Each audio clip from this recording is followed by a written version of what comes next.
Who says you can't go from the NAIA to the NFL? When the Falcons and Patriots line up for the Super Bowl tomorrow on our sister station, Fox 44, a familiar Siouxland face will be on the sidelines coaching Atlanta's tight ends. This man, former Morningside assistant Wade Harmon, will be the tight ends coach for the Falcons. Here's a picture of he and his family at Media Day this past week. He was an offensive line coach with Morningside in 1995 and 1996 before taking a job with the Minnesota Vikings. He won 2 Super Bowls as an assistant with Baltimore and has been with the Atlanta Falcons the last 2 seasons. I spoke with Jay Weekland, an assistant coach at East who played on Coach Harmon's offensive line with the Stangs. He says Coach Harmon never yelled, well, except this one time. We were in practice, and we must have not been doing things the way we were supposed to. And so Coach screams, he yells, but he yells, "I love you, get it going." And he kind of turns and walks away.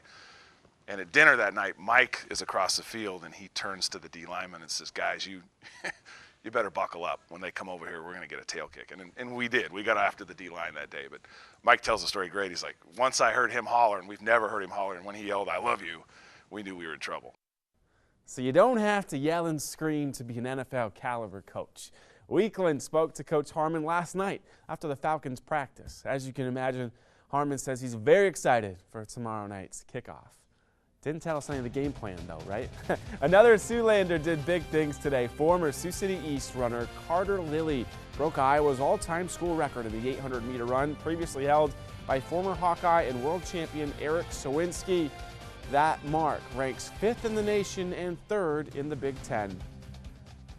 The Pit keeps welcoming in these top 5 opponents. Class 2A's number 2 Kemper versus number 5 Heelan. First quarter, Heelan down 15-4. Elijah Hayes-Camp. He leads the Crusaders in points, rebounds, assists, and of course 3-pointers. Later, Heelan playing D. Jack Beaver with a steal. He carves out the layup, 18-9.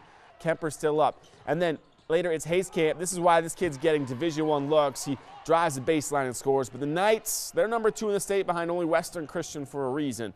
Here's their leading scorer at over 19 per game, big man Matt Dentlinger. Kemper up 27-11, and Heelan falls in this one, 70-55.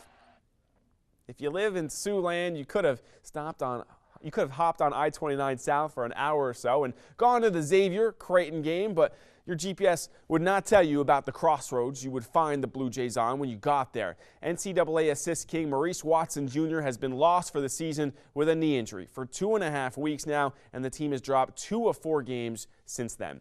That after starting 18-1, the best beginning to a season in school history. They've dropped from 8th to 22nd in the AP poll in that time. Let's get right to the crazy ending. 20 seconds to go. Ronnie Harrell shooting the free throw. That would tie the game.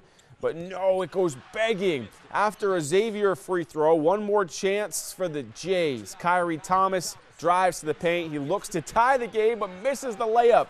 82-80, Xavier wins. The last 51 teams to come to Fog Allen Fieldhouse to play Kansas have lost. Enter an Iowa State team that so far this season has failed to live up to the lofty expectations that come with having a backcourt many believed in the preseason was NBA ready. Having lost 4 of their previous 6 Big 12 conference games.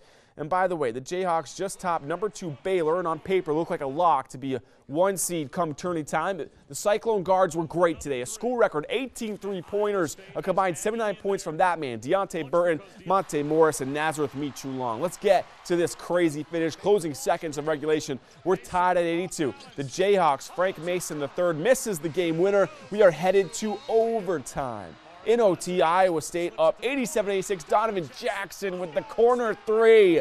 Cyclones take a 4-point lead. Under 30 seconds to go. Would that be the dagger? So here we go. Kansas with the last shot, down 3. Under 10 seconds to go. Sviatoslav Mikhailu for the tie. No!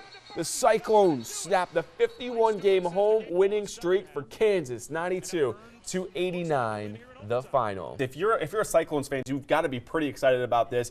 You know, there's precedent set about teams doing so well in big games in February, doing well in March.